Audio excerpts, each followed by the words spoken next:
Hey everybody, Magic Skeptic here. Let me know in the chat if you can hear me loud and clear. You should be able to hear me at this point. So if I'm looking at my levels, it says that you can hear me. But could you just confirm in the chat that you can? That would be wonderful.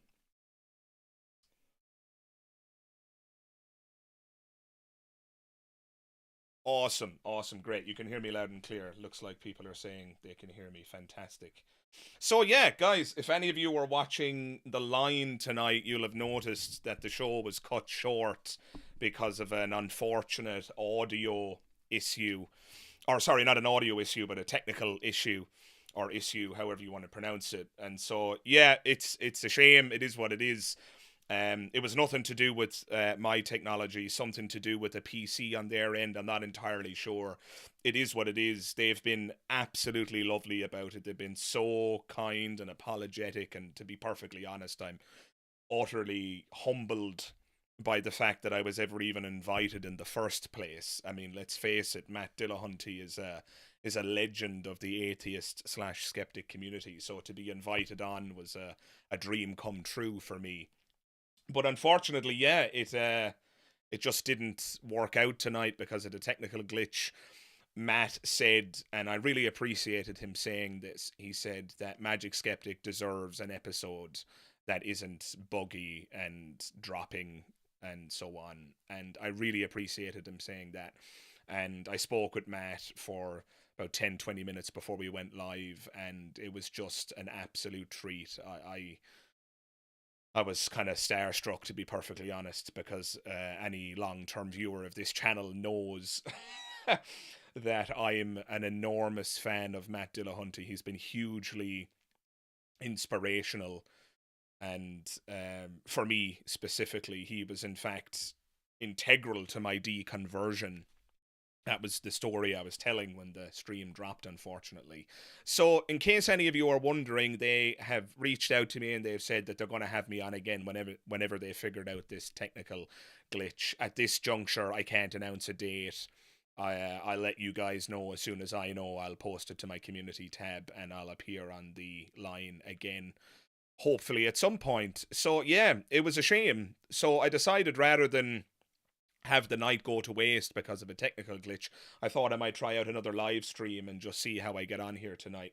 So I'm going to take a look at the chat shortly, and um, you guys can share with me some of your thoughts about tonight, or if you just want to talk random shit, that's cool too. Again, this is my second live stream ever, and as you'll have probably noticed, I've figured out a couple of things. So I figured out how to make the chat appear on screen, which is success. I've figured out how to do scene switching. So are you ready for this? Are you ready? This should work. Please work. Hello. So I can do scene switching now. So you're there and now you are there. So let me know if that scene actually switched or that I just see that on my end. Tell me if that scene switch actually worked. Um, did it work? Did it? Please tell me it worked. If it didn't work, I'm going to be so. Yes! People are saying it worked. That's absolutely fantastic. I'm so happy it worked.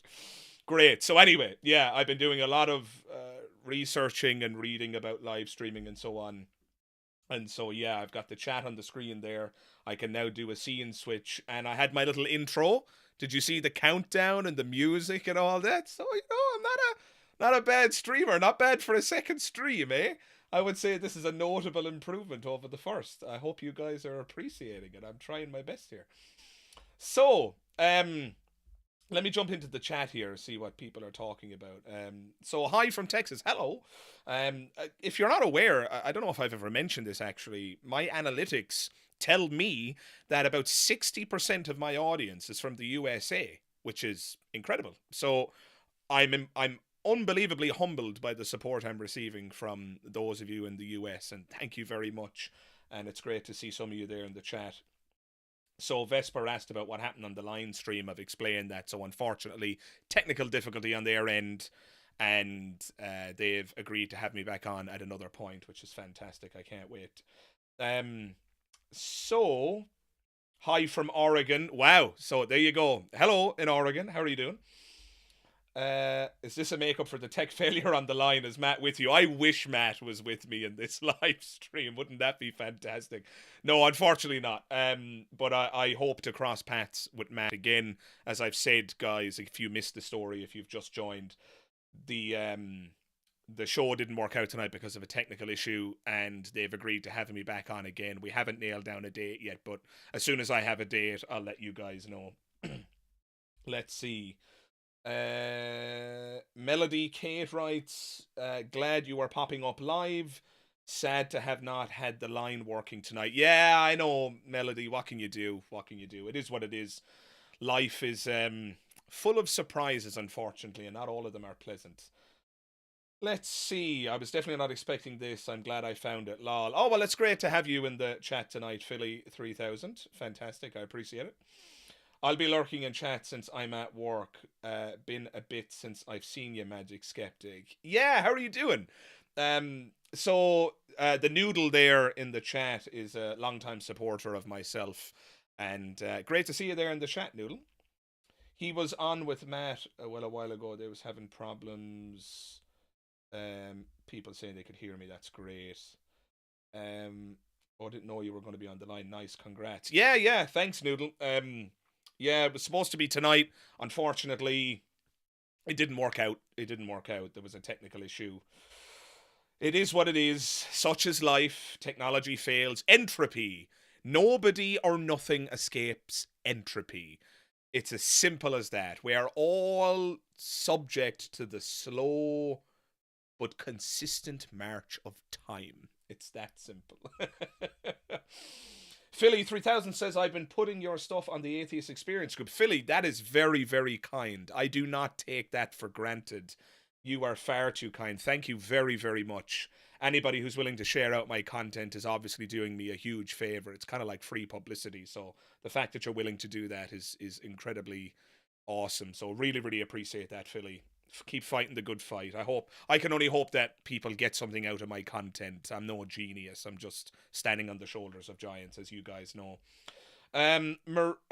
Meridian Heights says you and Shannon were great. Thank you very much, Meridian. I really appreciate that. I really enjoyed my time with Shannon on the line. Skep Talk, as that show is known, and I hope to appear on there again at some point in the future with Shannon. Shannon is an absolute legend, and Shannon is, you know what, let me just pause here for a moment and talk a bit about Shannon. So, I don't know her very well.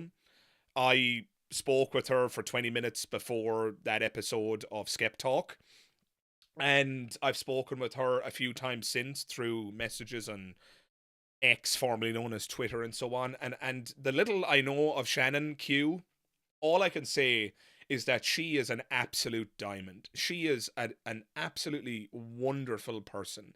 So today I was really nervous about appearing on the Hang Up with Matt, because Matt is a hero of mine. And I was messaging Shannon and I said, I'm nervous, I'm excited, I'm nervous. And Shannon was just so supportive. She really is just, as far as I can tell, she's just a wonderful person, a beautiful person. And she's been so kind to me. And so she probably won't see this. So if you are ever watching any of her content, or if you watch a video, or if you watch an episode of Skep Talk and she's in it or something, can you just send my love her way? Because she probably won't see this video. Just say Magic Skeptic absolutely loves you, and he said that you are awesome on his channel and that you've been so kind to him, because she is just an amazing human. I don't know why I don't deserve the kindness she's shown me. I'm a stranger, ostensibly speaking, right? And yet she has been just wonderful to me, so I couldn't be more grateful. The line should send us all here, says Kyle. Not necessary. They've been incredibly kind to me. They have no need to promote my content or do anything of the sort, but I do appreciate the thought there, Kyle. Wouldn't that be nice? Philly 3000 says, I think Godless Engineer is going to invite you on his show. Wow, that would be incredible. I don't know where you heard that or where you encountered that. That's fantastic. I mean, that would be an honor. Godless Engineer is amazing, produces amazing content. Let's see, where am I? Oh, this bloody chat just jumps. Where are we? It worked. Saw the intro. Melody, you saw the intro. Did you like the intro? I hope you liked it. I tried to. It's a YouTube song, so it came from the YouTube audio library. But I thought it was quite a cool beat. So I think I'm safe there on the. I think I'm safe on the copyright front.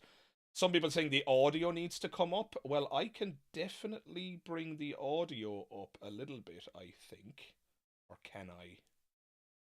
Hmm. Maybe if I just bring this closer to my mouth. It's probably because of the way I'm facing, you see, because I keep turning to look at the chat. So if I keep the microphone there, perhaps that would be better. Let me see. Oh, wow. We've gotten a super chat. Meridian Heights, $5. Thank you so much, Meridian.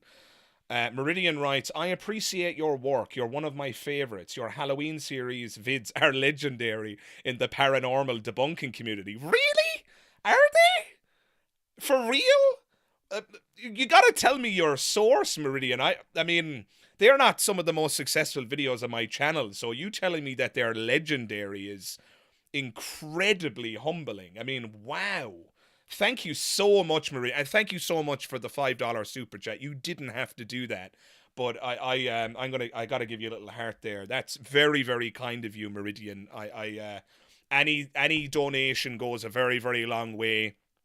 And so, sincerely, from the bottom of my heart, thank you. But that's very, very kind of you to say about my paranormal videos. I do those every Halloween. They're a labor of love for me.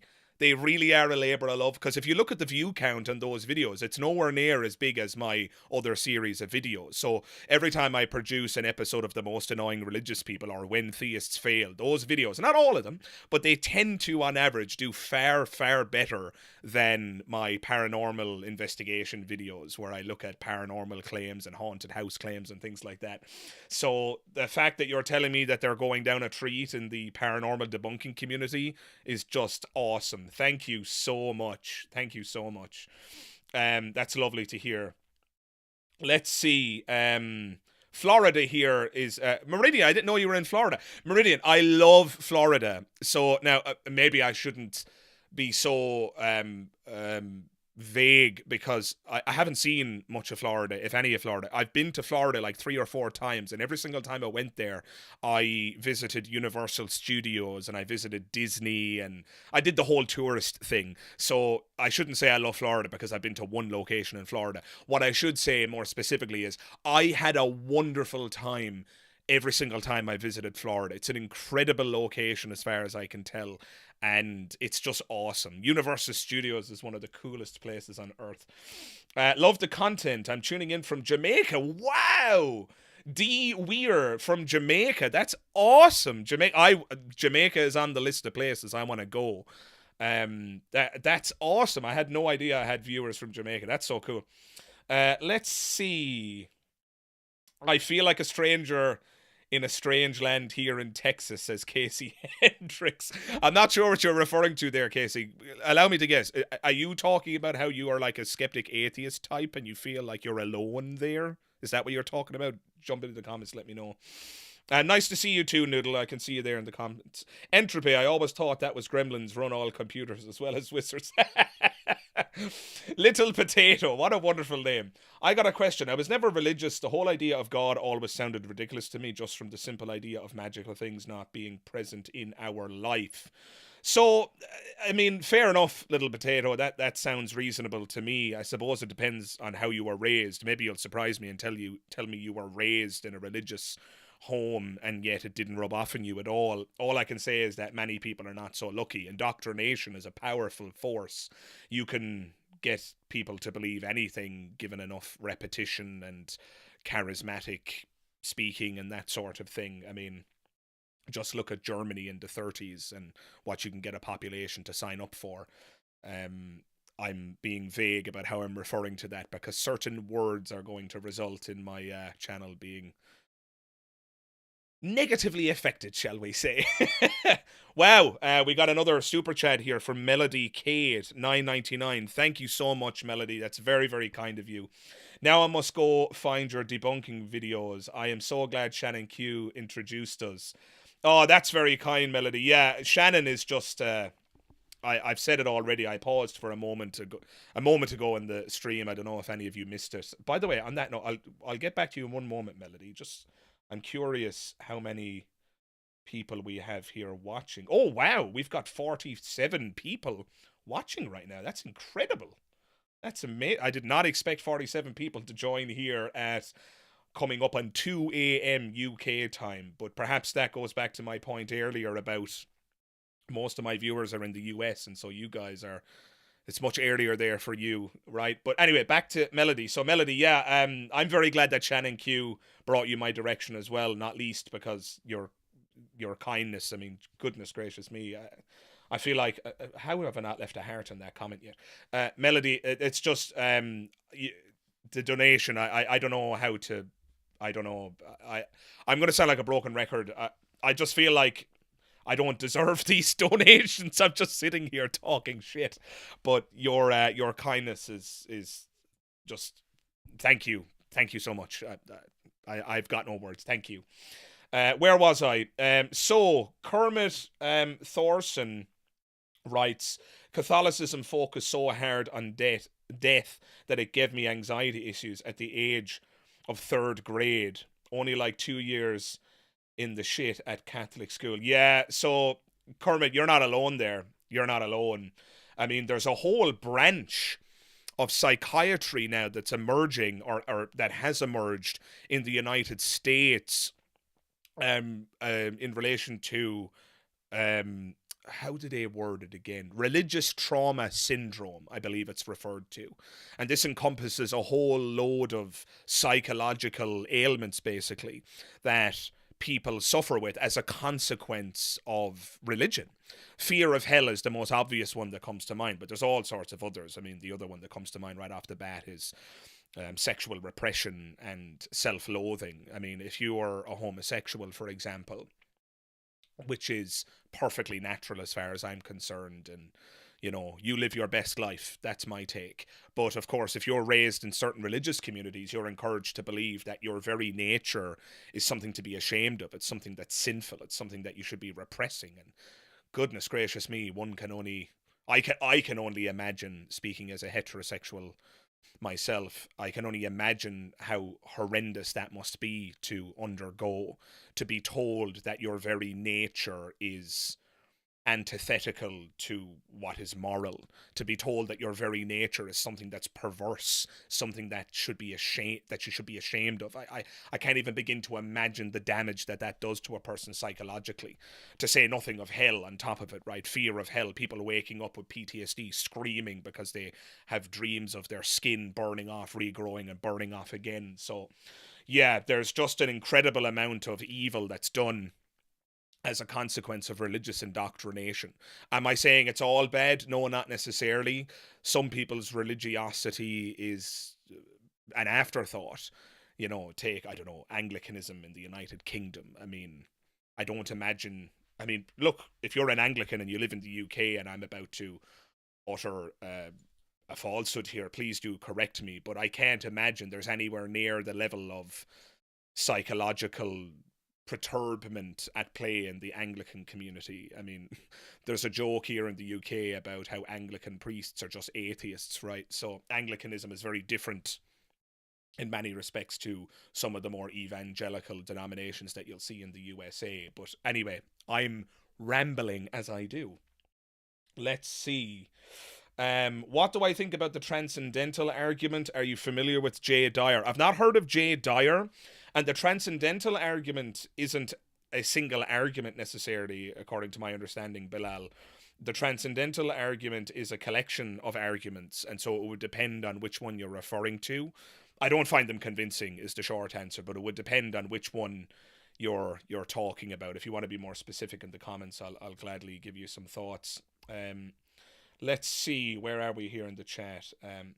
Noodle writes, hey Skeptic, don't diss talking shit. Gets lots of engagement. You know what? You're not wrong. Talking shit definitely gets lots of engagement. And yeah, this is my foray into talking shit. So one can only hope that I'll get lots of engagement as well. Okay, let's see.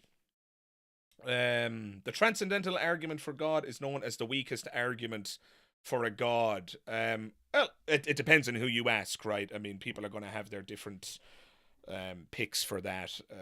The transcendental argument is definitely not a strong argument. I've always found that Anselm's ontological argument is one of the weakest arguments. That's just me speaking. Any of those a priori arguments that attempt to logic God into existence, I find those to be spectacularly weak myself. But of course, I would say that because I'm an empiricist, if you will, an evidentialist. Some people might say I'm not necessarily going to believe something, or I find it very difficult to accept that something is true unless there's some kind of physical evidence for it. That doesn't mean, contrary to how apologists will misrepresent this position, that I must see something in the flesh, as it were. So I don't need to see your dog to believe that you have a dog. First of all, claiming that you own a dog is a rather trivial thing. I'm aware that dogs exist. I've seen dogs. I've owned dogs. And you telling me that you own a dog, I might just take you at your word. And if I didn't, I might accept the fact that you bought dog food in my presence as confirmatory evidence. I might accept the fact that I've seen the footprints of your dog in the garden when I visited your house, albeit the dog was out that day because it was in the vets, for example, or whatever, right? So I don't necessarily need to see something in order to believe that it's true, but I do need to see some kind of evidence that corroborates the existence of the thing that you're talking about. And that is the problem with God, right? I don't see any evidence for it. And then you'll get the theists who say, oh, but why would you expect physical evidence for a non-physical entity? To which I'm going to say, well, why would you believe in a non-physical entity if there's no evidence for it? I mean, what the hell are you talking about, right? You have to have some kind of reason. These people who think it's a gotcha to the atheist community when they say, oh, you atheists, how silly, expecting physical evidence for the non-physical. How foolish of you. You're not taking this debate seriously. Oh no, I'm taking it seriously. I've been studying this debate now for many years, and I've been reading the arguments for God's existence for many years, and I do a hell of a lot of homework on this subject. This is my favorite thing to do. I've been studying. I'm prepared to believe in God. I'm a non-resistant non-believer. I'm more than happy to believe if shown good evidence. The problem is I've just not seen any good evidence. That's it. That's the problem, right? If you have any evidence, jump into the comments below and let me know. But given the fact that I'm probably preaching to the converted, I don't imagine any of you are going to be trying to convince me of the existence of God tonight. So, where are we? So Kermit writes, I'm an anti-theist. I view them all without a single shred of evidence as useless, less than useless. That's a fair point, Kermit. I mean, I would just say, just to be careful, just to push back a small bit on that point, I think you put yourself in a kind of a risky territory in a debate or in an argument if you try to maintain the position that religion is completely useless. I mean, it's quite trivial to come up with a use for religion. It's false. There's no good reason to believe that it's true, but I mean, it could have a use. I mean, just like Santa Claus mythology, right? I mean, it's completely and utterly false, but it can have utility. The utility in the Santa Claus mythology might come in the form of getting your kids to behave because they want to end up on the nice list and avoid the naughty list. So there can be a use in something even though it's literally false, right? And the same could be true of religion. In fact, a very similar principle to the Santa Claus mythology could apply. Religion could encourage people to behave. Now, I would argue that they're behaving for the wrong reasons, just like with the Santa Claus myth. I don't think kids should behave just because they've been promised a reward. I think behaving yourself is something that you should do without expectation of a reward. That would be my preference.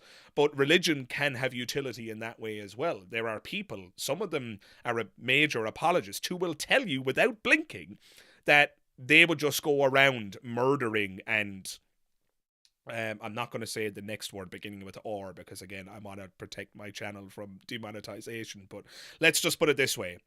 Having romantic relations with people, even though they haven't necessarily agreed to that encounter. Right? People who do that, right?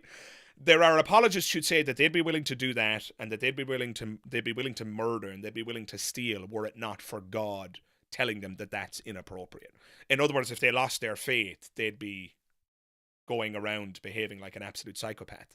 And so religion is definitely having utility in the case of people like that. I mean, I would prefer that people like that continue to believe in God, ironically, right? Because I don't want them running around acting out their most vicious proclivities, shall we say. So, anyway, Little Potato writes, I guess I should be on the next dumbest atheist video. I'm not philosophical enough. I just know I don't. Magic, never seen it, so can't believe magical God. No, that's fair enough. It's nothing to do with not being philosophical enough, Little Potato. If you weren't raised in a religious home, then of course all of this stuff is going to seem like nonsense to you. It's nothing to do with your philosophical merits at all. You don't believe it because you don't believe it, and that's fine. Rat Girl sends in a $5 super chat. Thank you so much, Rat Girl. That means a lot. I really, really appreciate it.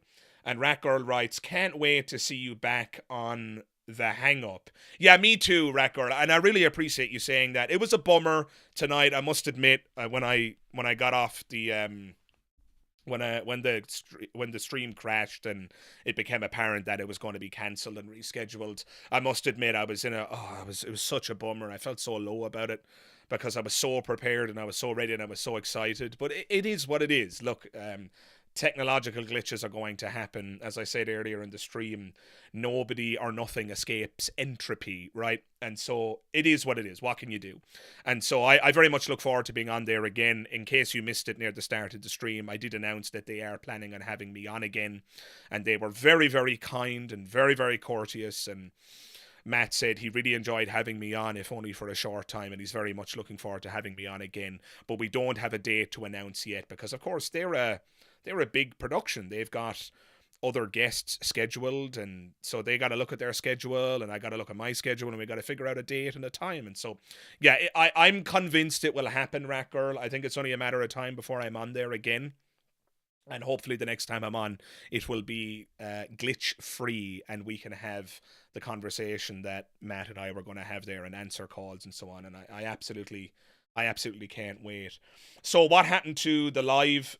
Some people are asking there in the chat. They had a technological glitch on their end. That's all, and they couldn't figure out what the problem was, and they didn't want to just keep trying and having it drop and drop and drop. In fairness to Matt, who I spoke with for about 20 minutes before we went live, my first time ever meeting him, he was an absolute gentleman, such a nice guy, a class act, and he said, and I quote, Magic Skeptic deserves an episode that isn't dropping consistently. And so that is, I'm going to go to bed tonight thinking about that compliment. I really, really appreciated him saying that. And I can't wait to go on again. But look, to be confirmed, I'll announce it on the channel here as and when.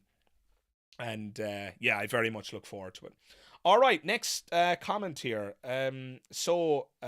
Madra, is that how I pronounce that, Madra? I hope I'm not butchering that, Madra. So Madra writes, my mother tried. Oh, actually, sorry. Just before I do that, I never hearted Rat Girl's super chat. There we go, Rat Girl.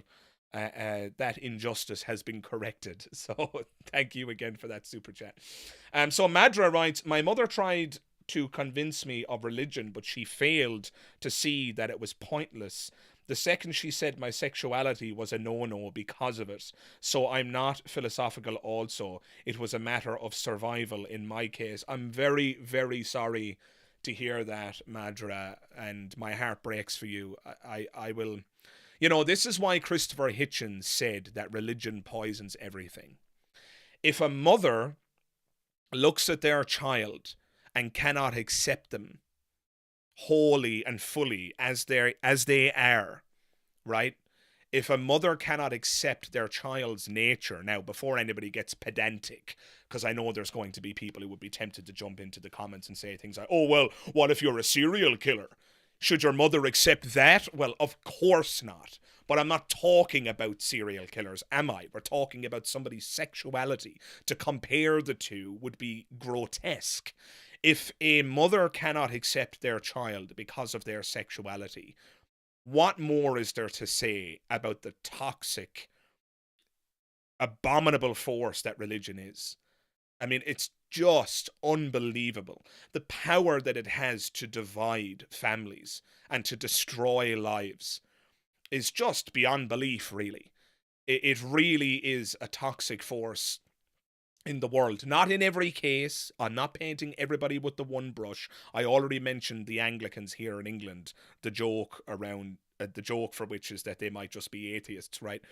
So not all denominations are created equal. But Madra, I'm very, very sorry to hear that that's what happened to you. And listen, I for what it's worth, I know I'm just a voice at the end of a microphone streaming on the internet, but I hope you're okay. I'm very sorry to hear that that's what happened. So let's see. Melody Kate writes, "It is Texas's fault. They got funky internet and power. Maybe Texas is to blame for the technical glitch. I don't know, Melody. You might be right." Let's see. Darren Root writes, "Honestly, I'm with the theory that Jesus himself can enter the church. Christians wouldn't believe it." I'm with the theory that Jesus himself can enter the church. I'm not sure what you're referring to there, Darren, I'm afraid. So unless you want to jump into the comments and clarify what you're talking about, then I'm afraid I don't know what to say. Madra writes again, and I'm literally not talking about everything else because it would just be trauma dumping, LMAO.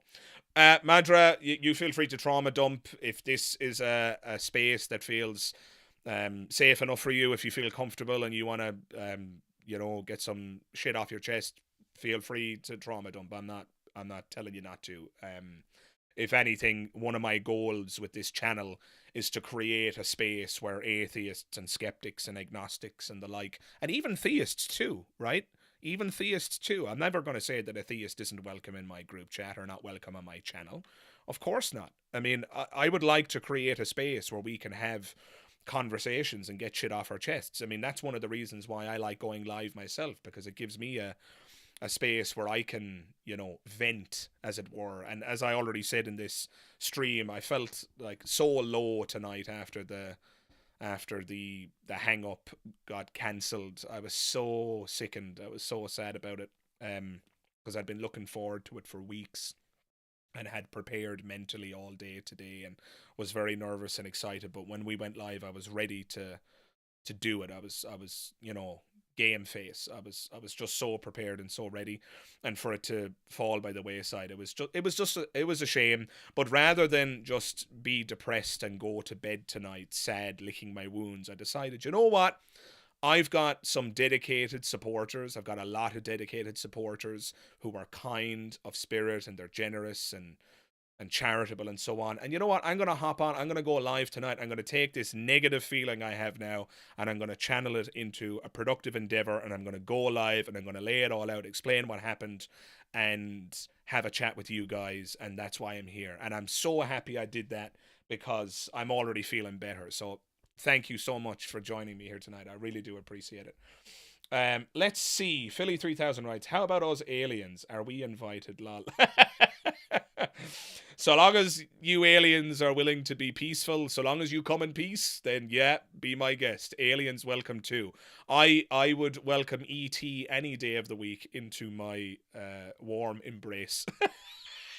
That sounded a bit freaky, didn't it? Oh, goodness gracious me. Let's see. Melody Kate writes, "My son will be my son regardless of what he does." Good for you, Melody. I might just be bringing smokes to him in prison. I might be the one that would turn him in, but I love him with all my being. I think that's actually a really good point.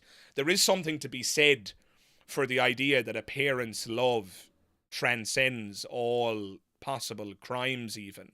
I mean, if you look at the story of Jeffrey Dahmer, I mean, his dad continued having a loving relationship with him all the way up until he was murdered in prison, right? I mean, at the end of the day, your child is somebody that you hold in your arms as a baby when they're helpless, and you nurse them and you take care of them, and you you tend to their every need, and you form this just unbelievably powerful bond I'm not a parent myself, but so rather, I can only imagine how strong that feeling is. The idea that that would just dissolve and break because your loved one did something heinous. I mean, it's possible, sure, it's possible, but I think love can survive it. I really think it can. Whether it should or shouldn't is a separate question. Whether or not you would respect the person is a separate question. But yeah, I think love like that is kind of unbreakable in some sense. I mean, I don't know what your thoughts are on that, guys. You know, perhaps I've said something a bit silly there, but I mean, if the Dahmer case and many others are anything to go by, it does seem to be the case that love transcends all of that heinous, barbaric stuff. So, anyway, let's see. When life gives you lemons, Dara, you just juice it to lemonade, and that's what you're doing tonight. So, thanks for this live stream. Thank you very much, Zachary. I really, really appreciate that. That's very kind of you to say. And yeah, that was the goal. That was the goal, to take the negative, unpleasant cancellation tonight. It is what it is. What can you do? It sucks. Technology is technology, but to take that and just turn it into a positive. Screw it. Let's go live. Let's have a conversation. And I'm very, as I said, I'm very, very glad I did that. And so I really do appreciate that. Let's see. Philly 3000 writes, my daughter comes home one day and says, I'm God. I said, okay, whatever. That's funny.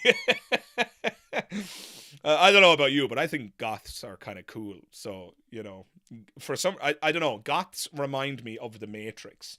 Let me see if I can switch my, if I can switch this here. So, I don't know if you guys can see, I've just switched my camera here, but if you look up here, that's actually a painting of Neo from the Matrix. Maybe if I just tilt this up. So there you go. That's a painting of Neo from The Matrix. I'm a big, big fan of The Matrix, and I've got some limited edition Funko Pops there and so on. And I've even got the shades that Neo wore in the movie. Sorry, I'm showing them to the wrong camera. I'm an idiot. Those are the shades. So I may or may not try those shades on in a live stream. We shall see. You should be so lucky. So, oh wow, the chat just absolutely jumped. Let's see. Back to the chat. Noodle writes, turn the lemons into lemon grenades. Wow, that's a warning sign. That's funny. Okay, where are we? Kermit writes, parents and children can't pick. Sorry, that was a terrible impression. But they can learn to accept and love. Yeah, I agree with that, Kermit. I think that's fair. Let's see. Based, all parents should do this, says the Noodle. Yeah, I mean, I think that's a fair point. Darren Root writes, when life gives you lemons, have life take the lemons back. Kermit writes, that's the best goth answer. Well, fair enough. I appreciate it. Robin, I would hope my parents would pick me over the church or the Bible, but I don't know. It's a terrifying gamble for a lot of people. Ain't that the truth? Ain't that the truth? They think it's a terrifying gamble. Oh, goodness. We'll get back to that truth in a moment. I just need to plug in my laptop because it's going to go dead. 1 second there, guys.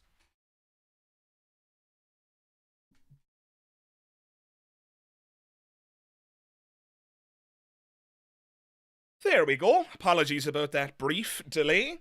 So, what was I saying? Yeah, so Robin said that it's a terrifying gamble for some people. Correct me if I'm wrong here, Robin, but I think what you might be referring to there is the gamble associated with the eschatological question, the question of the afterlife, right? So, some parents in their minds think to themselves, how am I supposed to choose my child over my God? Because my God has told me in no uncertain terms that my child's lifestyle, whatever it might be, is sinful, immoral, and deserving of condemnation. And if I embrace that child, I am embracing that which God has forbidden. And then I'm just condemned to hell forever. So all I can do, the parent might think, I'm just trying to steelman the proposition here rather than strawman it. So presumably the parent in this situation thinks to themselves, all I can do is encourage the child in the right direction. And if they don't listen to that guidance, I'm going to have to disown them. Because to continue to embrace them is to tacitly, or some might say explicitly, accept that which is sinful, or that which is considered to be immoral to one extent or another, according to divine command. And so, yeah, if you believe in a literal God, if you believe that God has said that certain lifestyles are sinful and deserving of condemnation, perhaps even deserving of eradication. I mean, let's face it, the Bible makes its view on homosexuality abundantly clear. A man that lays with another man should be stoned to death, and their blood is on their heads. I've heard this apologetic where people say that that's actually a mistranslation, that what the Bible actually says is that a man who lays with a boy has committed an abominable act and that their blood is on their heads. The problem with that apologetic is that it still says that their blood is on their heads. So even if I accepted that that apologetic is true and that all the Bible was forbidding was a man being with a boy, which is wrong for obvious reasons, well then why would the boy also be killed? What? That makes no sense at all. Hey, listen, kid, you were in the wrong place at the wrong time, but we gotta stone you as well. Soz. I mean, are you kidding me? So I don't think that apologetic works very well, unfortunately. So, yeah. Anyway, I've lost my train of thought now, unfortunately. Oh, yeah. So, yeah, I think that is what's going on in some parents' minds. If you believe that God is as real as this thermos is real, if you believe that God is a real, literal being and that he has commanded that certain lifestyles are immoral and deserving of condemnation and what have you, well then, yeah, you're going to have to face a very difficult choice as a parent where you have to choose between your God and your child. And unfortunately, many parents choose God. They choose their God because they think that that God is real and that he is a jealous God, and an angry God, a vengeful God, a God who's willing to send people to hell for eternity for finite crimes that don't even reach the level of crime, one's sexuality. I mean, give me a break. Are you kidding me? Anyway, another rant out of the way. When am I ever going to stop? I don't know. I'm a ranter, folks. I am a ranter. Let's see. Yeah, Darren writes, sorry, little boy, we'll have to stone you. Yeah, exactly. You know, wrong place, wrong time. Tough. You know, end of story. Let's see. Zachary writes, yet another example of how religion can divide families. Yeah, I couldn't agree more, Zachary. And I don't have statistics in front of me on this question. I don't know how one would even calculate the statistics, but suffice to say, there's an incredible number of people out there who have been ostracized, basically. They've been excommunicated from their families. I mean, look at the practice of disfellowshipping, and where people are not just ostracized from their families, but from their entire communities. They pretend like you're dead. That happens in the Jehovah's Witness denomination, if I'm not mistaken. Correct me in the comments, guys, but I think disfellowshipping is a practice of the Jehovah's Witness church, right? Correct me if I'm wrong. But yeah, they ostracize you from the church, from the community, and from your family, and they just act like you are dead. That's what disfellowshipping is. It's you just don't exist to them anymore. I mean, imagine how traumatic that is. Imagine everybody who you hold dear no longer talks to you ever again, including your circle of friends, including everyone that you've ever known. I mean, it's just... We are a social species, and so to be ostracized is a kind of social death. It's not a literal death. It's a social death, and what a powerful punishment that is. Thankfully, I've never had to experience it, but goodness gracious me, it must be incredibly traumatic, because it's in the very fiber of our DNA, is it not?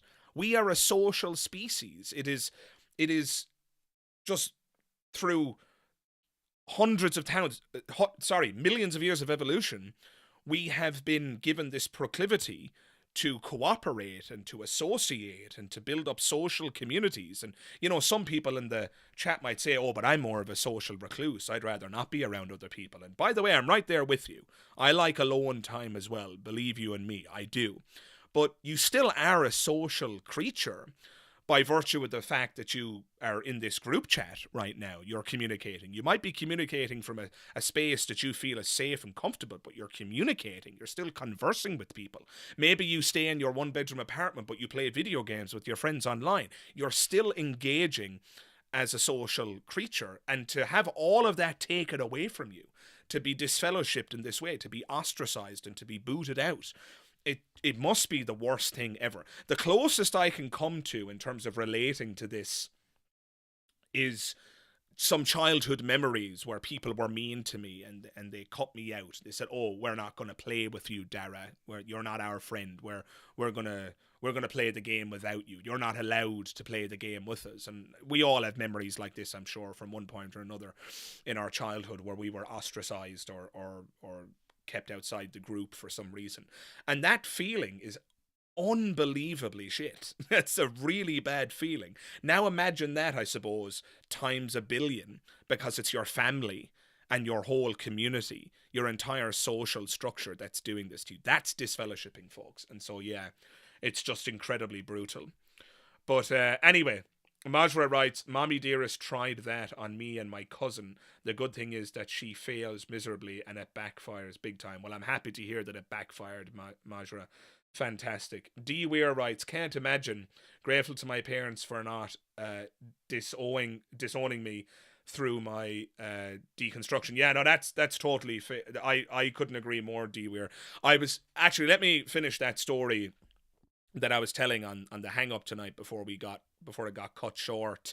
I'm very, very lucky to have the mother that I do. So while I was raised Catholic, I was confirmed and I had my communion and all that kind of stuff. Thankfully, my own mother was a very good moderating influence. And, I told the story where I was in school and it was April Fool's Day, and I told my friend that there was somebody behind him, and of course there wasn't, and he turned around to look, and then I laughed, April Fool's Day, as you do. And I must have been only about 6 or 7 years of age when I did this, and it seared into my brain because of what happened next. The teacher approached me and said, when you tell lies, you hurt Jesus in his heart. And I was completely traumatized by this piece of information. But thankfully, I went home and I told this story to my mother, and she said, that's bullshit. She didn't say bullshit, obviously, because I was only a child. But she said, that's not true. Don't mind her. She's full of it. She doesn't know what she's talking about. You were just having fun with your friends, and Jesus knows that, right? Can you imagine how different my life would have been if my mother had reinforced what the teacher had said? How many kids go home from school after having been told something similar and having their parents reinforce it? I mean, it would have changed my whole life.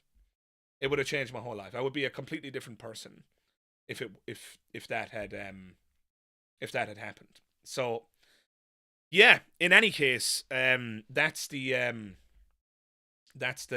story there, and I feel very, very lucky, as others have pointed out in the chat, to have had the moderating influence at home that I had. So let's see. Zachary writes, question, you will do another...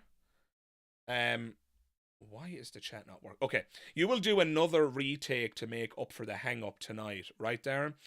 So, Zachary, my understanding is that I'm going to appear on there again, if that's what you're asking me. I will be on the line again. And it's just a matter of nailing down the date and the time, and I don't have anything to announce at this point because obviously the mishap only occurred tonight, and so they have to look at their schedule, I have to look at mine, and we're going to figure out a date. And so I will be on there again, I'm sure. That's what they've told me, and so they've been very, very gracious, very, very kind, and very, very apologetic about the technological mishap. It's not their fault. Technology fails. It is what it is. And yeah, Let's just wait and see. To be confirmed. I can't wait to announce it as and when. Okay, let's see. Where are we with the group chat? So wrong camera. Yeah, no, I'm switching it back and forth to try. I'm switching it back and forth. I know that this is the camera that's looking at me right now, but I'm switching it back and forth to add some visual interest. Right? So yeah, I'm just trying to add a little bit of kind of dynamic visual interest to the podcast, because everything that I've read tells me that if you vary the camera shot and so on, that it increases retention. So give it a shot. Let's see what happens. Maybe it'll just annoy you all and I'll have to stop. Okay, let's see. Kermit writes, yeah, I have monkeys, I think you meant, are the ancestors to apes. You can't escape. Melody writes, ha ha ha, visual interest, most excellent. Well, yeah, I mean, my face isn't that interesting to look at, Melody, so I have to do something to try and keep the interest of the viewer. Hello from Denver, says Free Parsons. Well, hello, how are you? And it's a pleasure to have you here. So let me just check here. So we have, wow, we've got 50 people watching right now. That's incredible. How long have we been going for? Let's see. I wish I could see. Oh, there it is. Wow, we've been going for 54 fucking minutes. My God. Soon to be 55. That's insane. What the hell? Where has that time gone? I feel like I just started. Goodness gracious me. Guys, that's incredible. That's amazing. Yeah, 54 minutes according to YouTube.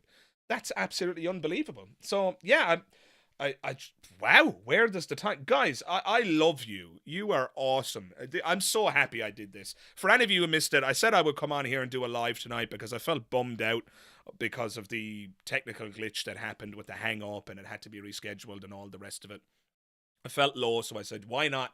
Let's just jump on and do a live and salvage something of the evening. And I'm so happy I did that because you guys have been absolutely wonderful and I really, really appreciate it. So Darren writes, for context, apparently chat has been having a monkey ape debate. Oh, I see. I'm not an expert on that topic, I'm afraid. Let me tell you where my blind spots are, guys. And these are things that I plan to sort out as time goes on. I'm what some people might call a generalist, which is to say that I try to familiarize myself with a wide array of apologetics and religious arguments and so on. So I'm taking the approach of trying to know a little about a lot of things. Now, there are definitely some areas and arguments that I've got more expertise in because of the reading I've done and because of the books I've read and so on. But I definitely have blind spots, and evolution is one of them. Evolution is not an area that I'm incredibly well educated on. I'm familiar with the basics, like many of you will be: natural selection, mutations, change over time, and so on. I get the basics, right? But I'm not an expert by any stretch of the imagination. I've not done enough of the requisite reading, and so when you start having a monkey ape debate in the live chat there, I'm not going to be able to offer anything much in the way of of help in such a debate, because I'm just not well informed enough. And as Richard Dawkins once said on stage, I speak not about that. I speak not about that which I am ignorant about, I think is how he worded it. And I couldn't agree more with that message. The worst thing in the world to me is when somebody pretends to be an expert in all areas. And one of the things that I've tried to do on this channel is make it very, very clear that I am not an expert in all things. I am just a guy standing on the shoulders of giants. Giants like Matt Dillahunty, who I had the pleasure of meeting tonight, and what a class act he was, what a legend he was. So yeah, I'm not an expert in every topic, if it could even be said that I'm an expert in any topic. I am a generalist, and so I try my best, and I think I know enough that I could handle myself in most, if not all, debates. But evolution is not one I'm very well versed on, but I've always felt that it isn't actually necessary, and here's why. The truth is, all of the effort that apologists put into debunking evolution is ridiculous. Because even if evolution were proven false in the morning, even if it turned out that Darwin was fundamentally wrong, who cares? That doesn't prove God. That doesn't prove anything other than that evolution is false. So I don't care. I very often start a conversation about evolution with the theist by granting, okay, let's just grant evolution is false. So what? Let's go from there. Because it doesn't matter if it's false. Evolution being false doesn't ratify the theistic narrative. It's not like that, the falsehood of evolution would prove the Adam and Eve story. It's not like the falsehood of evolution, if such a thing could be demonstrated, ratifies the creationist narrative. It's a false dichotomy. It's like they have in their mind there's only two options for the emergence and proliferation of life: evolution and God. And so if we knock down this pin, then this one is the winner. But I'm sorry, that's not how it works. That's not how it works. Even if those were the only two options, even if those were the only two, knocking down evolution still wouldn't ratify this one. You'd still have all of your proving to do on the God front. So it just seems like a really foolish thing that apologists do, and they think that they're accomplishing so much in their smugness and in their bluster, bloviating about evolution and its alleged falsehood, a crocoduck and all this garbage that they talk about, demonstrating that they don't even know the basics that even I'm familiar with. So yeah, this is one of the reasons that I haven't done the deep dive in evolution, because I'm not concerned that I'm going to get caught unawares when it comes to evolution, because I'm happy to just grant any theist in the process of a debate that, okay, evolution is false. So what? Take it from there, right? Because they're not going to be able to get anything out of me conceding that ground. It doesn't serve their narrative not one jot, lest they be accused of an argument from ignorance. Oh, well, if evolution didn't do it, I can't think of any better answer than God. Well, I'm sorry, your inability to think of a better answer doesn't serve as evidence for your presupposition. It doesn't fucking work that way, you moron. Anyway, sorry, I'm ranting, folks. I'm ranting. So, let's see. Invasion Animation writes, is this stream about important philosophical stuff, or can we ask anything? Feel free to ask anything. I can't promise that I'll get to every question. The only way to guarantee a question being answered is to super chat. But because there's more comments than I can possibly respond to, especially when I go on these big rants. By the way, that's not me saying, oh, everybody must leave a super chat. I'm humbled at the fact that anybody is willing to give a super chat. But yeah, you can ask whatever question you want. I don't want to give you false hope and promise that I'll be able to get to it, because the chat is often moving faster than I can keep up with it. And so yeah, Kermit says learn some genetics. Yeah, I did study genetics when I was in school, but to be perfectly honest, I've probably forgotten everything I learned about it. And so yeah, genetics is definitely a useful one. Ragnar says I love snarky Dara. Thanks a lot, Ragnar. You're one of the few people who does, I'll tell you. My loved ones don't agree. Snarky Dara is not the Dara you want to be around, I promise you. It might seem good from a distance, Rat Girl. It might seem good from a distance, but I'll tell you, if you were in the room here right now, Snarky Dara is the last person you'd want to be around. Snarky Dara, aka Angry Dara. Let's see. Madra writes, apparently you got this. That's a response to somebody else. Let's see. We are primates. Unfortunately, I can't read that name because it's got that kind of I don't know. It's not the standard alphabet. It's like I don't want to be insensitive because it looks like, I don't know, like Chinese writing or something to my eyes, but I don't know if that's Chinese writing. I have no idea. But I can't read the name. If the person who's got that name wants to spell it for me phonetically, I would be more than happy to learn how to say it. so that I can give you credit where credit is due. So anyway, that person writes, "We are primates. At least you got something right." I'm assuming that's is a Japanese writing, Kermit. I see. I don't know. I have no idea. Again, I don't. I wouldn't be able to tell you the difference. To be perfectly honest, I have no clue. Languages are not an area of expertise for me, guys. I studied French when I was in school, but other than that, I have absolutely no clue about Japanese, Chinese, or anything of that nature. Let's see. Invasion Animation writes, if Mars, the Earth, and Venus all had life in it, do you think we would have full scale war more often? Or it would basically be more tame like other countries we have now? If Earth, Venus, if Mars, Earth, and Venus all had life in it, do you think we would have full scale war more and more often? Um, well, if history is anything to go by, when groups of people meet new groups of people, it doesn't tend to go well, does it?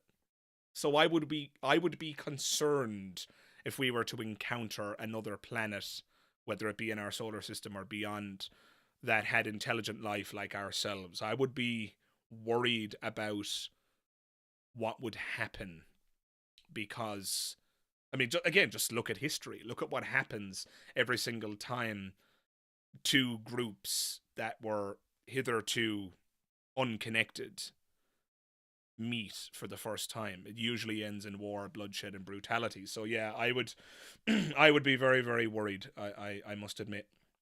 Let's see, what kind of music do you listen to? Do you have a favorite band or singer? My favorite bands of all time are The Police and Fleetwood Mac. Those are my two favorites of all time, and I couldn't possibly tell you which one I prefer. That would be like choosing between my children. I would say I don't have children, but I imagine that that's what it would feel like, a Sophie's choice, if you will.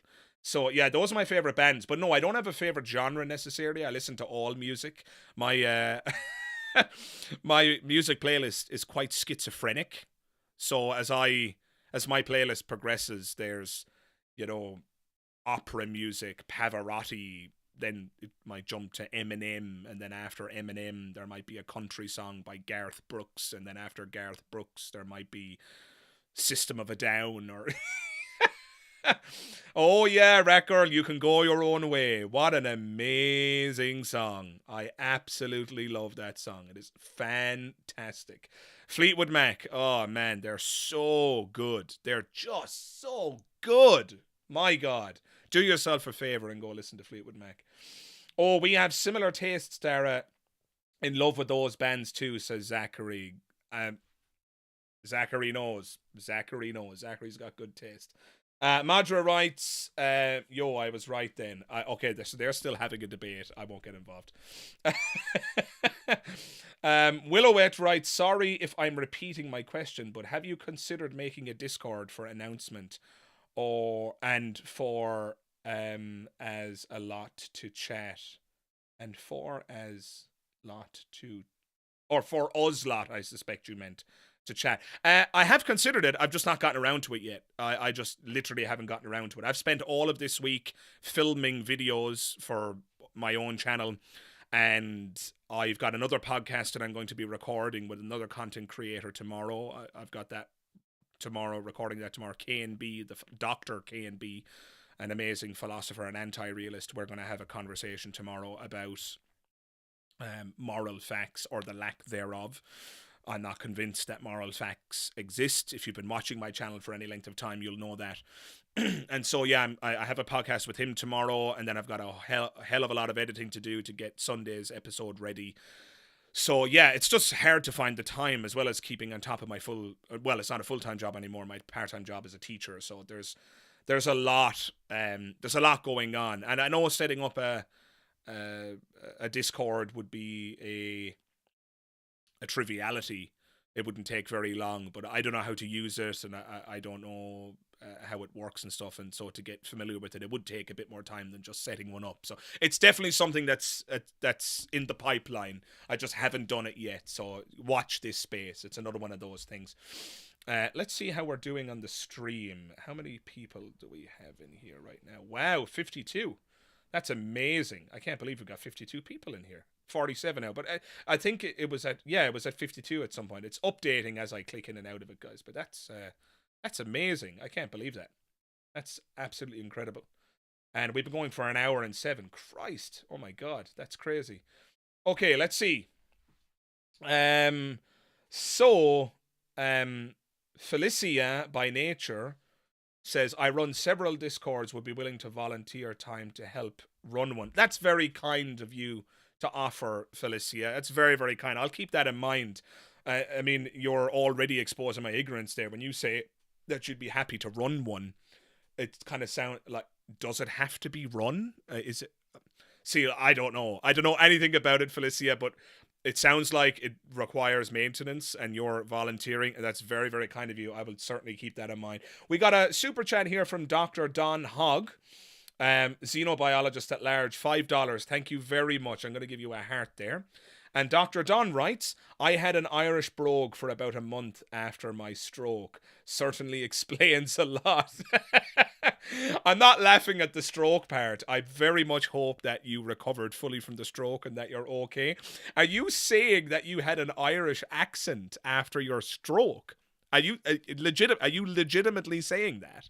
Because if so, that is absolutely fascinating to me. That is unbelievable. But I've heard stories like that where people have various maladies of the brain and it can cause them to speak a different language or have a different accent. Or my favorite example, it's a very famous example. I can't name the person from memory, but if you fact check me in this, if you look this up, you'll find it. There was a split brain patient. So like 2 different personalities. And one was an atheist and the other was a theist. Can you believe that? Can you believe that? And much to the chagrin of apologists and Christians, guess which part of the brain in the split brain patient was the atheist? I'll give you a second. Jump into the chat there and tell me. Which part of the brain do you imagine was the atheist? And which part of the brain was the theist? I'll wait. You jump into the chat there and tell me your guess whenever you're ready. Which part of the brain was in control? So, I really appreciate the specificity there of Felicia saying left brain, atheist, Willow saying left. So basically, I'm not intimately familiar with left versus right, but according to my reading, suffice to say, it was the emotional centers of the brain that were in control when the split brain patient was a theist. And it was the logical, analytical portions of the brain that were in control when the split brain patient was an atheist. And I just think that's absolutely hilarious. And so, yeah, Meridian says that emotional equals theist and so on. And so I'm not sure how that breaks down in terms of left versus right brain. Perhaps you can educate me. I'm not very well versed on neuroscience, but that one little example there, the split brain patient, I always find to be absolutely hilarious. So anyway, Invasion Animation writes, I heard that too. It makes me think about some kind of universal knowledge, like passed on suffering genetically. Passed on suffering genetically. That sounds like a far out there concept, but look, who knows? Rat Girl writes, there's some controversy over split brain patients actually having 2 separate consciousnesses. We covered that stuff in general psychology last quarter, and I looked into it more. That's fascinating, record. So it sounds like you know a hell of a lot more about this than I do. So I defer to your wisdom on this. Let's see. Bilal writes, do you think we were visited by aliens in the past? I do not, Bilal. I do not. I don't see any good reason to believe that we were visited by aliens. Shaky camera footage of what amounts to grains of sand in the sky doesn't cut it for me.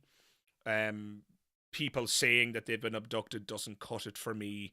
I'm going to need a little bit more in terms of my epistemic warrant. I'm going to need more than that, and that's all that seems to be available. Unless you're aware of something, tell me, but no, I'm not convinced that we have been visited by aliens. I see there a comment about ancient alien theorists. What a title, as though that were an actual profession. Ancient alien theorists, aka bullshitters. I'm sorry. But yeah, I don't buy it, and no amount of arguments from ignorance are going to cut it. So they'll jump straight to, I don't know, the pyramids. How were the pyramids built? It seems impossible. Humans couldn't have built them on their own. Well, the short answer is we don't know how the pyramids were built. And that's where the conversation ends for now. Simple as that. We don't know how it happened. You don't get to say we don't know how the pyramids were built, therefore aliens. That is colossally fallacious. That is unbelievably fallacious. It's called an argument from ignorance. It simply doesn't work. And Dr. Don, just following up on the stroke there, my stroke was near the right basal ganglia, not Learn Broca's or Vernix language areas. Oh wow, you're talking double Dutch to me there now, Doc, I'm afraid. That means nothing to me. The Skeptical Being writes, what happened to your show with Matt on the line? I can't find the whole video. Yeah, unfortunately, Skeptical Being, I understand that some people have joined late. Unfortunately, the show with Matt tonight got cancelled because they had a technical glitch on their end. It was such a bummer. I felt so low. I was absolutely sickened. And so I decided I would just come on here and do a live and channel that negative energy and do something positive and productive rather than going to bed licking my wounds and feeling sorry for myself. And so here I am. But yeah, it got cancelled. It's going to be rescheduled. I will be on there again. They were very, very nice. Matt was a class act. Very, very nice guy. It was a pleasure to meet him. He's a hero of mine. I got to speak with him for like 20 minutes before we went live, and we talked about all things skepticism, magic, and all the rest of it. He's an absolute gentleman, and I'm over the moon that I met one of my intellectual heroes tonight. So I'm so, so happy. I don't want to be perceived as being ungrateful. I'm so grateful to have ever been even invited in the first place. But unfortunately, because of a technical error on their end, it had to be cancelled. Matt said, and I was very touched by this, that Magic Skeptic deserves an episode that isn't a buggy mess, or words to that effect. I'm paraphrasing, and that meant a lot. So we're rescheduling. I'll let you guys know as and when I know, and hopefully we will we'll be able to get that sorted out. They're going to look at their schedule. I'll look at mine, and we'll sort out a date and a time. And as soon as I'm aware, I'll make you guys aware.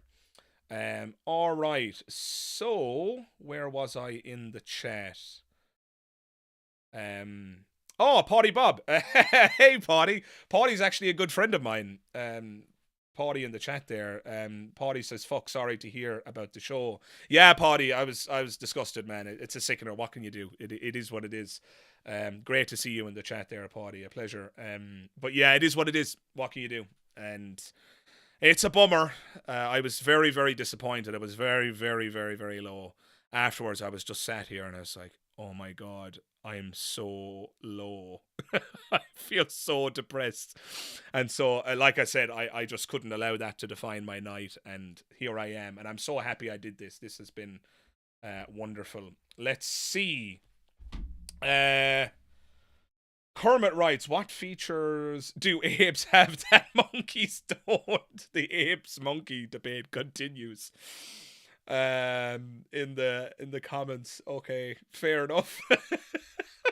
I'm not getting involved in that. No, I'm not getting involved in that. My God. Let's see. Invasion Animation writes, if lab-grown meat becomes big and inexpensive, do you think we should let it be okay to lab-grow human meat for consumption? Personally, I think it would be fine since it removes all moral issues. Yeah, I mean, I'm reacting on the spot here, Invasion Animation, but I don't see a moral issue there. There's a disgust issue. I can see why people might go, ew. But, I mean, some people already have that issue when it comes to eating non-human animals. Some people become vegetarians, not because, and vegans for that matter, not because they see an ethical issue with eating animals, but because they're just horrified and disgusted by the idea of eating living things. And so, yeah, I mean, I don't see an issue necessarily with cloning human meat and eating it. Although there might be a health issue there. I'm speaking outside of my area of expertise here, but I seem to recall reading or hearing somewhere that long-term consumption of human meat is actually life-threatening. Maybe that's a myth. I don't know. You can correct me. And so maybe we wouldn't be able to do it for that reason. But assuming it's healthy, if it's healthy and doesn't kill you, I don't see any ethical issue with it. There'll be a discussed issue to navigate, all right. But yeah, I don't see an ethical issue there. Speaking in terms of lab grown meat, by the way, I think that's just such an awesome thing. There's a company in the United States. Last I checked, they still exist. Maybe they don't anymore. They're called Memphis Meats, and they're researching and producing cloned meat and so on. And one of the struggles that they're having is getting the texture right, apparently. But meatballs they've nailed, but cloning meat such that you can replicate the texture of a steak is apparently very, very difficult. But it's genetically identical to the real thing, and it doesn't involve the slaughter of an animal, just a mere cheek cell. And so I think that's going to be the future at some point, I suspect. The problem is right now, because the technology is in its infancy, it's radically expensive. I think a meatball costs $10,000. So yeah, we won't be dining out on cloned meat anytime soon, but we shall see. Let's see, back to the group chat. Rat Girl writes, Rick and Morty season 7 flashback of the episode where if certain people die a certain way, their insides turn to delicious spaghetti. Oh my god. Oh, Rat Girl. I don't watch Rick and Morty. The only episode I ever saw, Paddy was in the chat there a moment ago. The only episode I ever saw was when I visited Paddy's house one day, and it happened to be the Pickle Rick episode.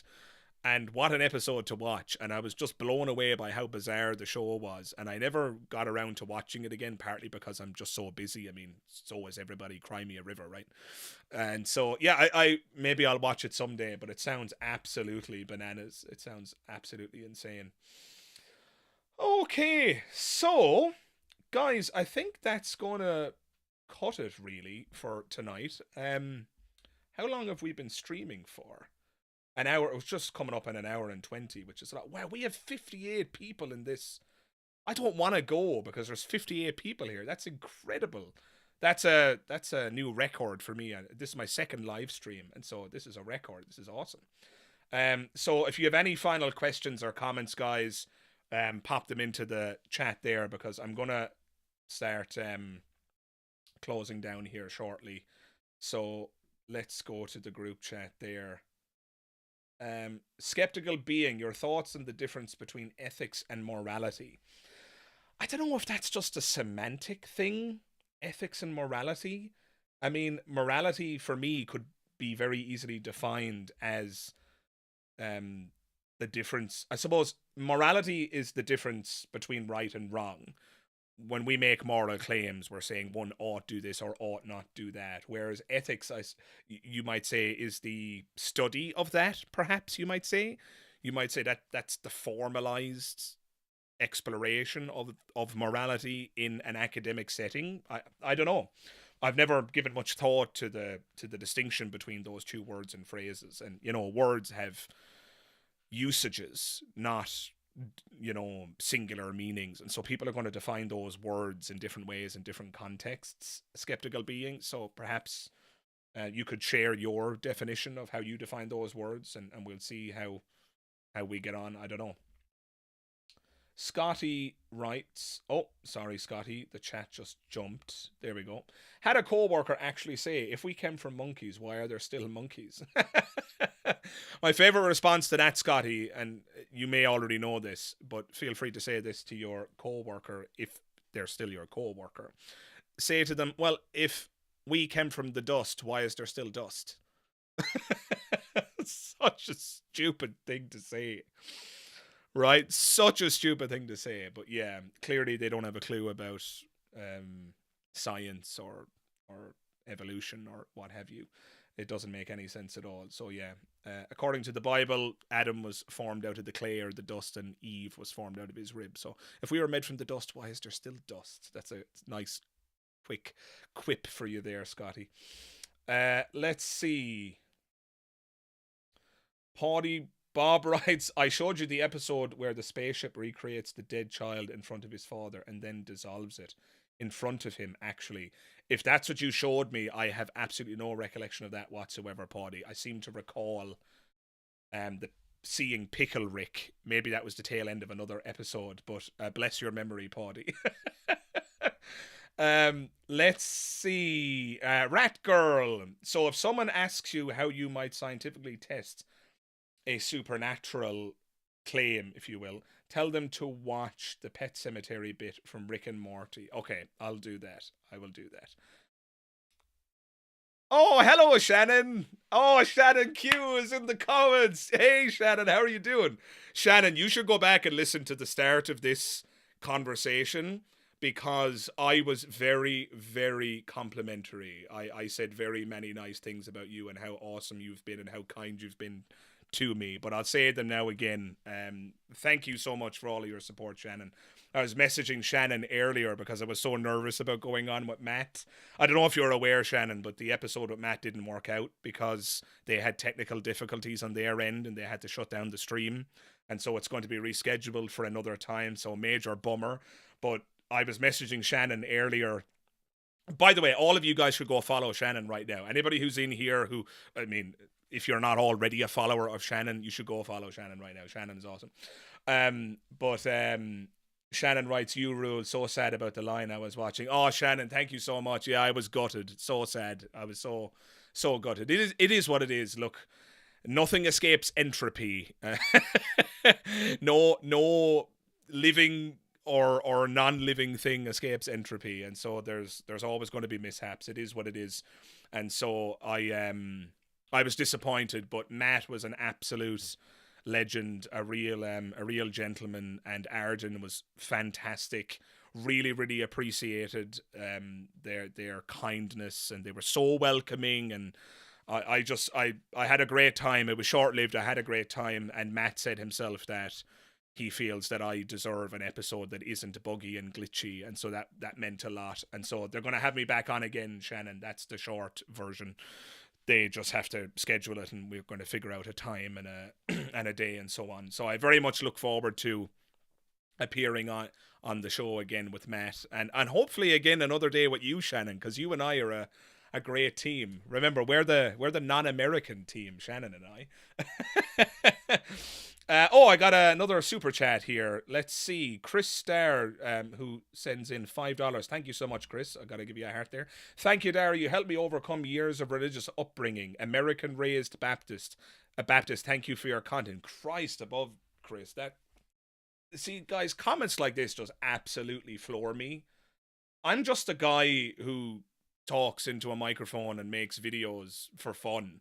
Like, this is just fun for me, and don't get me wrong, I talk about very serious subject matter, and I care very much about the truth here, and I'm an activist of sorts, and I want to positively affect the conversation, and hopefully create some change if at all possible, if that doesn't sound too egotistical or big-headed.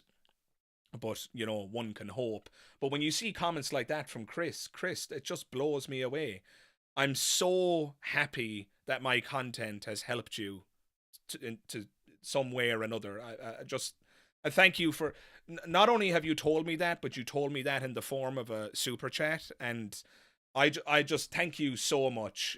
I really, really appreciate it, and I just keep fighting the good fight, Chris, and thanks again for the super chat. It means a lot. Let's see. Shannon writes, yeah, glad, thanks you enjoy. Cool, thanks rather. Glad you enjoyed it. Yeah, Shannon, I had such a great time. I really am looking forward to buddying up with you again. I mean, if I'm not assuming too much, I hope we can share the stage again, because I think we're a killer team. It was super, super fun. Let's see. Dr. Don writes, Shannon Q came to drink. She certainly did. Wine and put her feet up on coffee tables.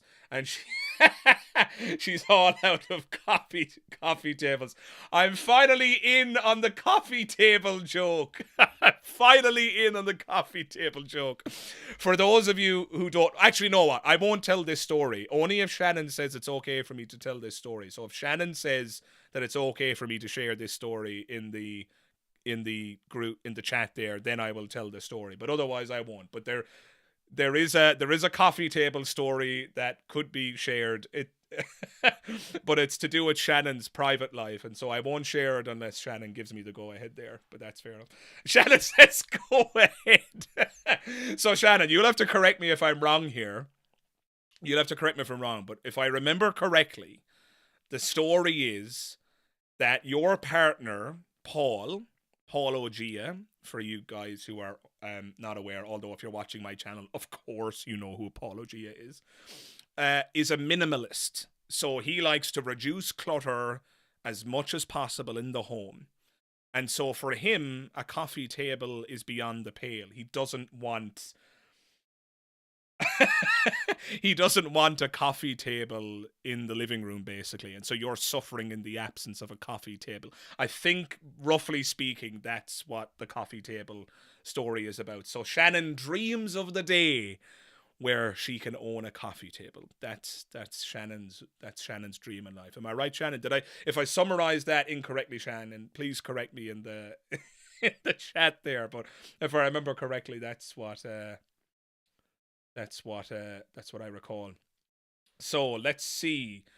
Speed Romans writes, "This is great." Well, thank you very much, Speed Romans. That's very kind of you to say.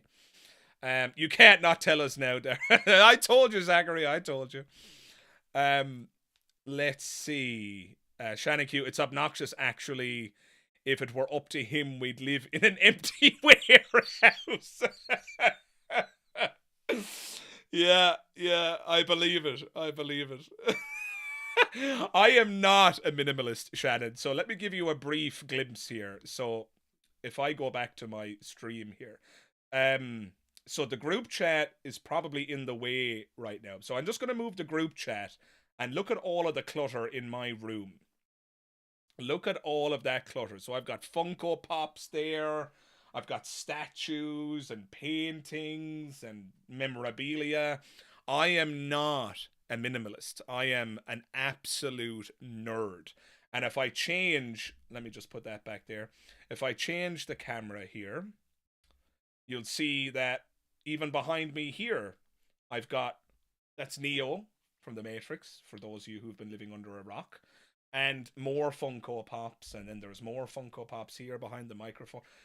I am not a minimalist. So maybe count your blessings, Shannon, because if you were living in this home, you'd probably be crying for a declutter, and you would realize that Paul was actually the wise one, maybe. I don't know if I've said too much there.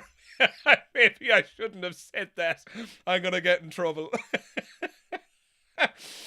Oh my God, Paul OG is in the group chat. Hey Paul, how are you doing? So Paul writes, please identify each Funko Pop figure behind you. Do you have 6 hours, Paul? My God, I can only imagine that is not. Surely, Paul, you're not for real. Surely not. Goodness gracious me, if I go through those Funko Pops, we're going to be here till tomorrow. Let's see. Thank you so much, Paul, for the super chat. That really means a lot. The support. Thank you. Just really, really. Yeah, I'm a broken record, but I really appreciate it. Thank you so much. Let's see. Shannon writes, I have all the Doctor Who Funko Pops in my office. That's awesome, Shannon. Shannon, I'm going to upset you right now and tell you that I've never watched an episode of Doctor Who. It's one of those kind of cultural phenomena that I've just missed. I just never got on the Doctor Who train. I'm assuming you'd recommend it given the fact that you own the bloody Funko Pops, but no, I've just never ever got into it. Never even seen an episode. It's not like I tried it and decided it wasn't for me. I've just never seen an episode. So I thought there was like 20. No, Paul. So I'm gonna change where the group chat is. So if I move this down, so if you look here, there's actually like it's hard to do this mirrored, but there's like a whole wall of them here, like a whole wall, and that's an how am I pointing to things? That there, goodness, I suck at this. Maybe if I lean this way, yeah, that's better. So this is a whole case full of Funko Pops. So each row has 9. So there's another 9, and then another 9 down in the bottom shelf, and then there's like another like 10 there. There's like another, what is that, 1 2 3 4 6 7 8, another like 12 13 there, and then there's another like bunch at the bottom shelf down there, and then there's a whole other shelf right there with a whole bunch of other collectibles and things in it, and then there's another shelf there with more Funko Pops, and then there's another shelf there with more Funko Pops. So no, there's a hell of a lot more than 20, but if you're interested, they range from various franchises. I've got a whole Dragon Ball Z shelf there. Love Dragon Ball Z. I've got a whole Matrix display here. This one just behind my head is a Last of Us display, one of the greatest video games of all time in my opinion. And behind the group chat, there's like a superhero shelf with Spider-Man Funko Pops and Batman and Mr. Freeze and all that stuff. And then the top shelf is my kind of Predator / Terminator shelf. So there's like different Predators and Aliens and Terminator Pops, Linda Hamilton as Sarah Connor and that sort of thing. So yeah, I am... And that's just this room. Yeah, I am a nerd. I'm sorry. All right, back to the chat here then. Shannon Q writes, I'm Canadian. If we have to have a stupid monarchy, we also get the Who. With Jason guarding them at the top. That's not Jason, actually.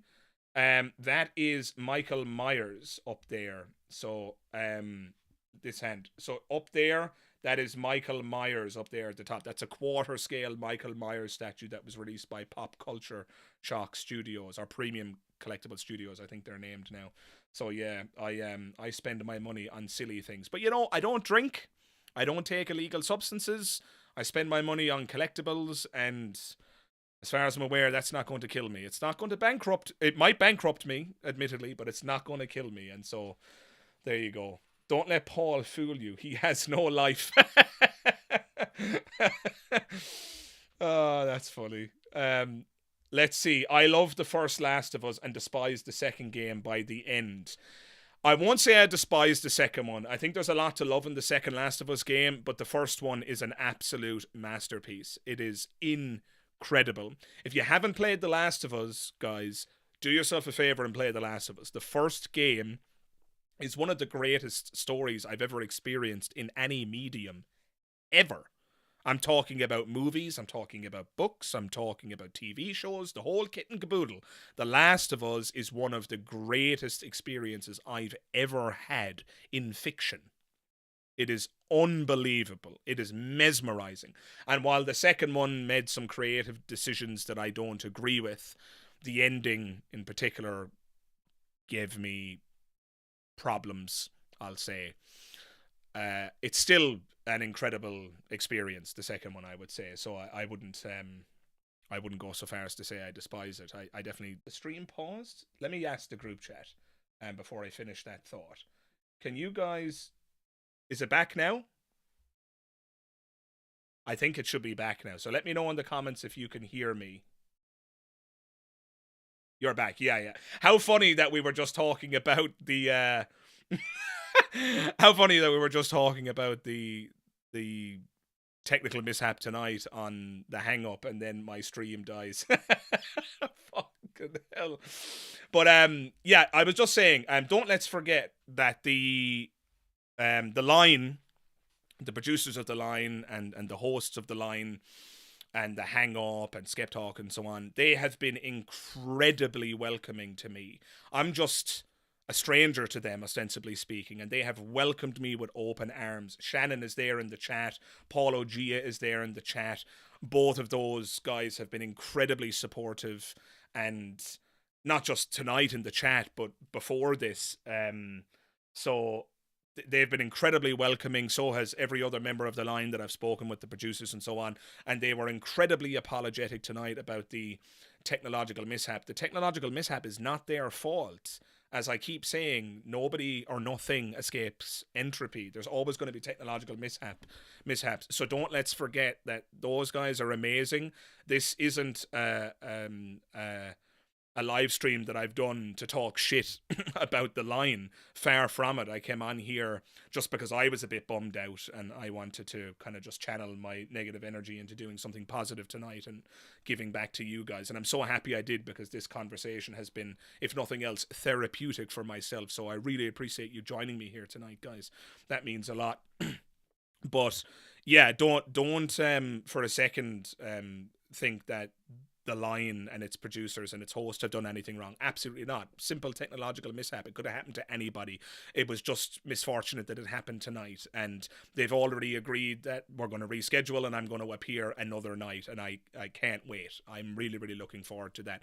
And I take them at their word, because I have no reason not to trust them. They've been nothing other than incredibly gracious and kind.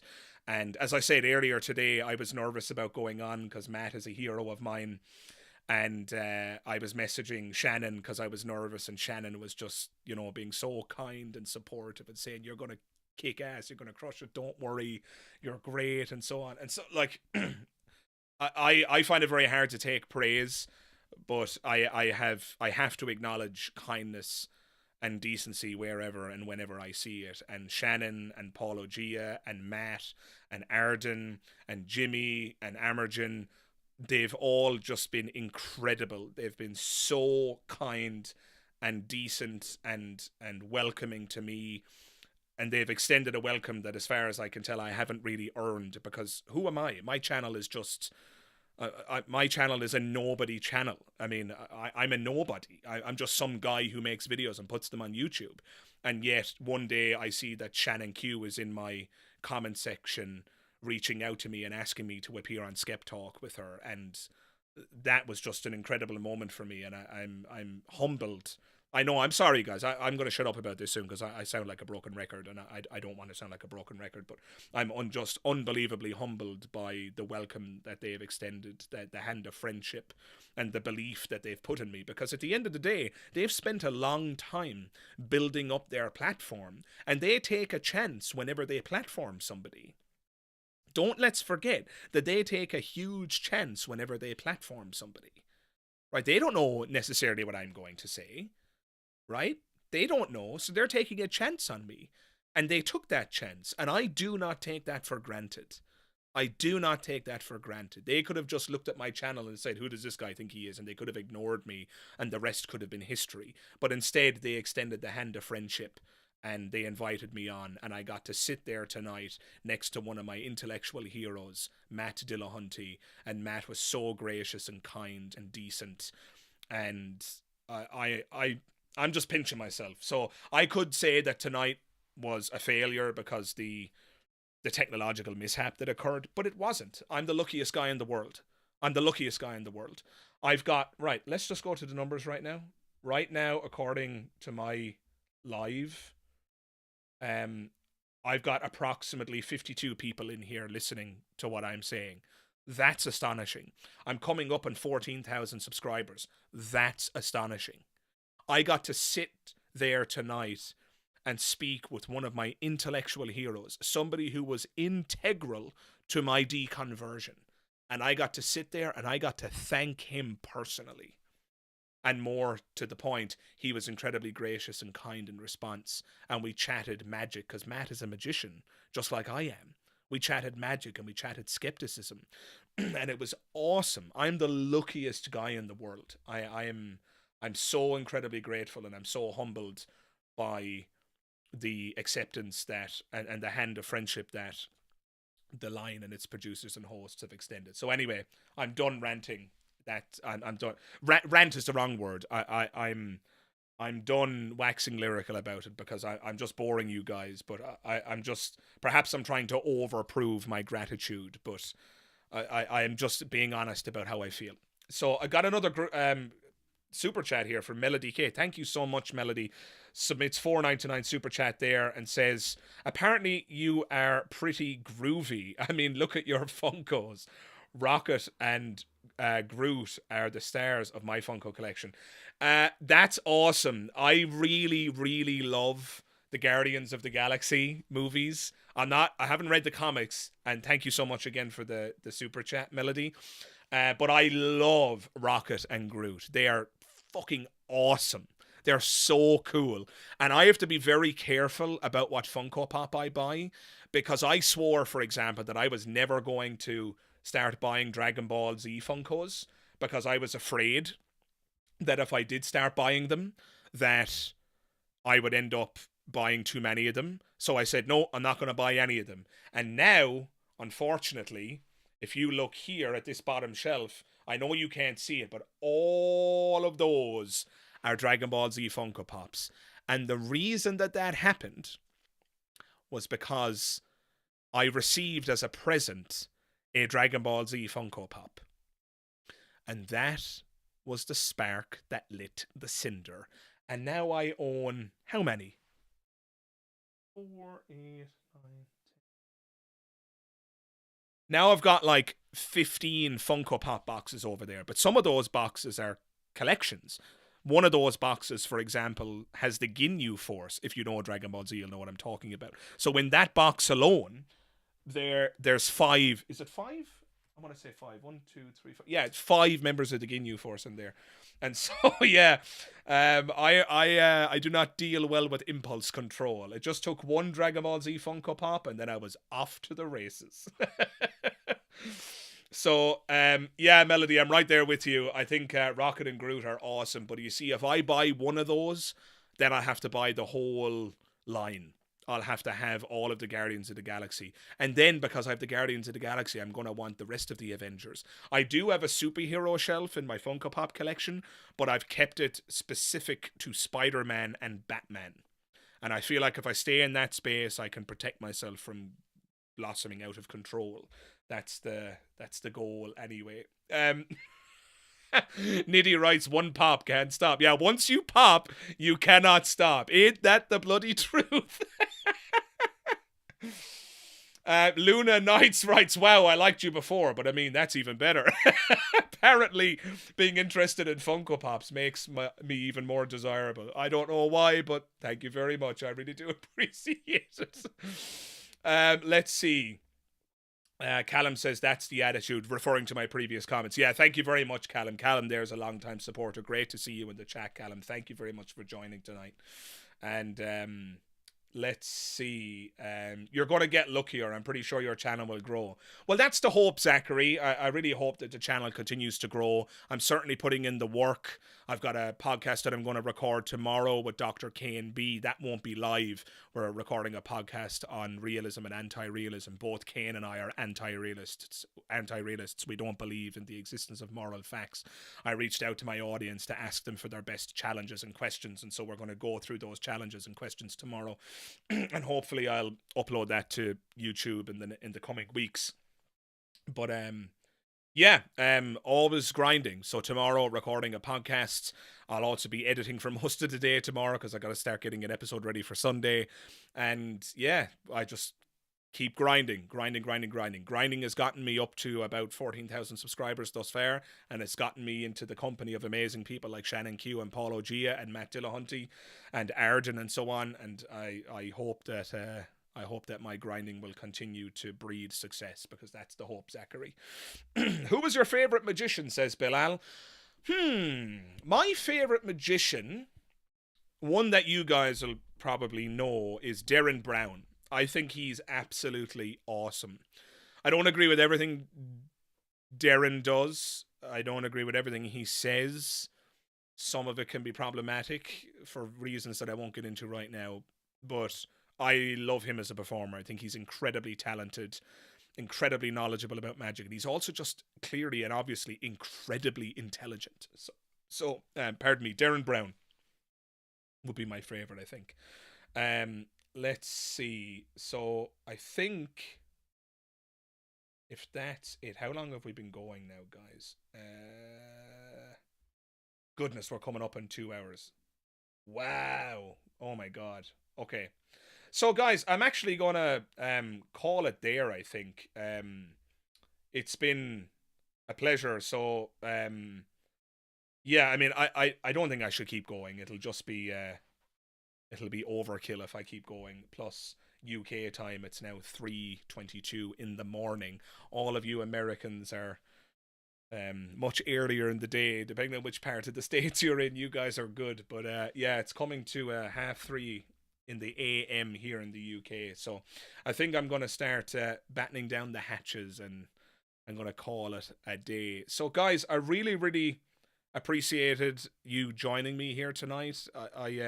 As I said, my goal was to take the bummer feeling that I had about the cancellation of the line due to that technological mishap. My goal was to take that negative energy and channel it into something positive and creative. And I'm so happy I did that, because you guys have really cheered me up here tonight, and I've really, really enjoyed the conversation. And thank you to everybody who submitted a super chat. That just blows me away.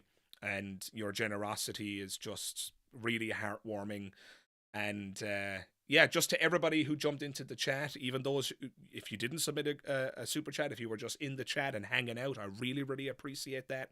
You took some time out of your day to listen to me rambling and ranting and raving here, and that just means a lot. That really, really does mean a lot. And I'm really, really proud of this community. It's a really, how shall I say it? It's, I don't know. I just feel like you guys are a bunch of very nice people. There's no hate in the comments. There's no hate in that chat. It's just all love. And, there was a bit of a contentious debate, it seems, tonight that happened in the chat. But I was watching it, and it was still overall reasonable. I think they were just having a disagreement. There's nothing wrong with getting heated. I know I get heated. I got heated in this bloody thing tonight myself. I went on a couple of rants, and I wouldn't reprimand anybody for that.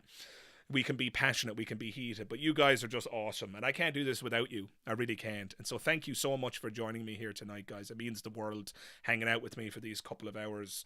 It's amazing, and I'm doing that thing again now where I repeat myself because I'm just so eternally grateful to you. So I think I'll call it right there. I really appreciate you spending time, and I hope you'll join me in the next live. I'm hoping to do more and more of these. And yeah, we will see you in the next one. This has been Magic Skeptic Live. I hope you enjoyed it. And I hope to see you in the next one. All the best. Bye bye, folks. Have a good night. Stay safe.